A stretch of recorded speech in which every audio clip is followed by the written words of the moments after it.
আসসালামু আলাইকুম। আজকে আমি গুড় দিয়ে একটা লুচি তৈরি করছি। এটাতে আটা ময়দা যে কোনো জিনিস ব্যবহার করতে পারেন। আমি কিন্তু আটা দিয়েছি। তারপরে একটু কালি জিরা আর একটু ঘি দিয়ে একটু একটু করে মেখে নিলাম।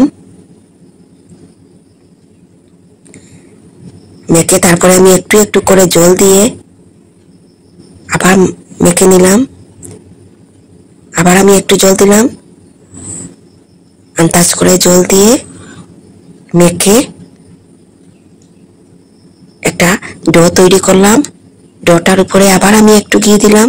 আপনারা সাদা তেলও ব্যবহার করতে পারেন। লবণ চিনি কিছু দিলাম না, কারণ আমি এটা গুড় দিব। গুড় দেওয়ার পরে এটা আলাদাই একটা স্বাদ হয়ে যায়। এটাকে আমি আবার মেখে 5 মিনিটের জন্য এটাকে একটু রেস্টে রেখে দিলাম। 5 মিনিট পরে আমি এই ডো দিয়ে একটু, এই হলো খাজুরের গুড়, ডো দিয়ে আমি আবার পরোটা তৈরি করছি। আপনারা দেখতে পারেন কিরকম আমি পরোটা তৈরি করছি।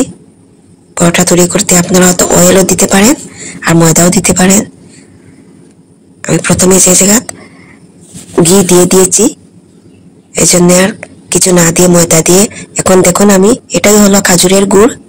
আমি খাজুরের গুড় কিরকম দিয়েছি, এটাকে চারিদিকে উল্টোয়ে আমি আবার আরেকটা শেপে আমি আরেকটা পরোটা তৈরি করছি। এই পরোটা দিয়ে আরেকটা পরোটা তৈরি করছি। আপনারা দেখতে পারেন আমি পরোটা কিরকম তৈরি করছি।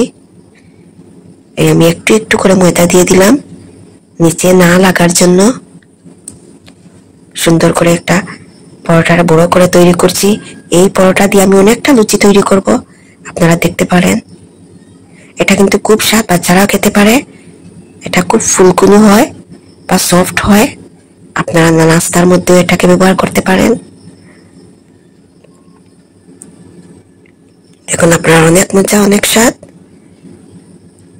হবে। এরকম করে আমি আর একটা বড় করে একটা পরোটা তৈরি করছি।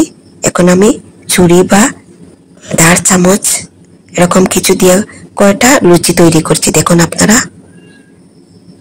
কয়টা লুচির শেপ হয়ে গেছে। এভাবে অনেকটা লুচি তৈরি করছি। এখন আমি কড়াইতে তেল দিলাম। তেল গরম হওয়ার পরে আবার লো করে নিলাম। গ্যাসটাকে লো করে আমি লুচি একটা একটা করে দিয়ে বেজে দিলাম। অনেক ফুলকুনি হয়, অনেক সফট হয়। আপনারা দেখতে পারেন হাত দিয়ে এরকম করলেই ভেঙে যায়, অনেক সফট হয়। এটা কিন্তু অনেক স্বাদ। এই গুড়টা দিয়ে লুচির স্বাদই অন্যরকম। আপনারা ঘরে তৈরি করলে খেয়ে পরে বুঝতে পারবেন এটা অনেক স্বাদ, চার সঙ্গেও